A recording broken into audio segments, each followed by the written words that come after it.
তেলের মধ্যে কি হতে পারে ভাবছেন? এমন ফুলকো পিঠার মতো দেখতে। আসলেই কি এটা পিঠা নাকি অন্য কিছু? আসসালামু আলাইকুম এভরিওয়ান।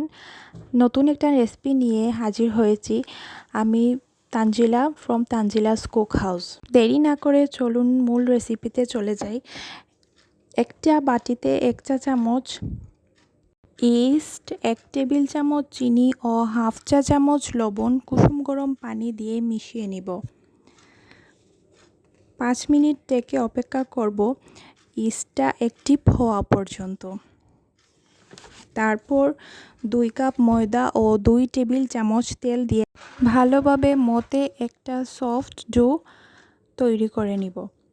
আবারও ডোটা ঢেকে রেস্টে রেখে দেব 30 মিনিট, যাতে ফুলে ডাবল হয়ে যায়। এবার একটা প্যানে সামান্য তেল দিয়ে পেঁয়াজ কুচি দিয়ে দিলাম।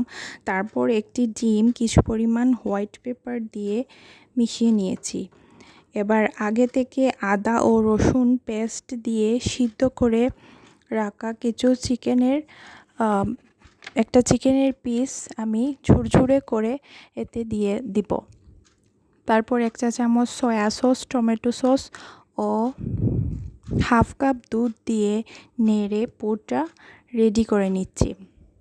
এভাবে তৈরি করলে পুরটা বানগুলো খেতে অনেক মজা লাগে। আর তাছাড়া আপনারা পছন্দ মতো সবজিও অ্যাড করতে পারেন, যার যার পছন্দ মতো পুরটা রেডি করে নিতে পারেন। এরই মধ্যে আমার ডোটা ফুলে ডাবল হয়ে গিয়েছে।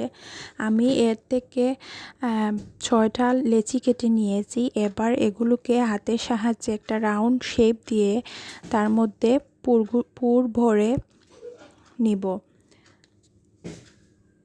তারপর চারপাশ থেকে একসাথে জড়ো করে বানটাকে সিল করে নিচ্ছি। দেখুন আমি কিভাবে একসাথে মিশিয়ে এগুলোকে সিল করে নিলাম, যাতে তেলের মধ্যে দিলে ভিতর থেকে পুরগুলো বেরিয়ে না যায়। একইভাবে আমি সবগুলা বান রেডি করে নিলাম। কিছুক্ষণ ঢেকে রেস্টে রেখে দিব, এতে করে বানগুলো আরেকটু ফুলে উঠবে। এবার ভাজার পালা। কড়াইয়ে তেল হালকা গরম করে একটা বান দিয়ে অল্প আঁচে এপিট ওপিট করে ভালোভাবে ভেজে নিলেই চিকেন বান রেডি। বাচ্চাদের টিফিনে বা সন্ধ্যার নাস্তায় এটি একটি হেলদি স্ন্যাক্স হিসেবে রাখতে পারেন। এটি এতটাই নরম, তুলতুলে, মজাদার হয় যে বাসার সবাই পছন্দ করবে। তো কেমন লাগলো আজকের সহজ নাস্তার রেসিপিটি?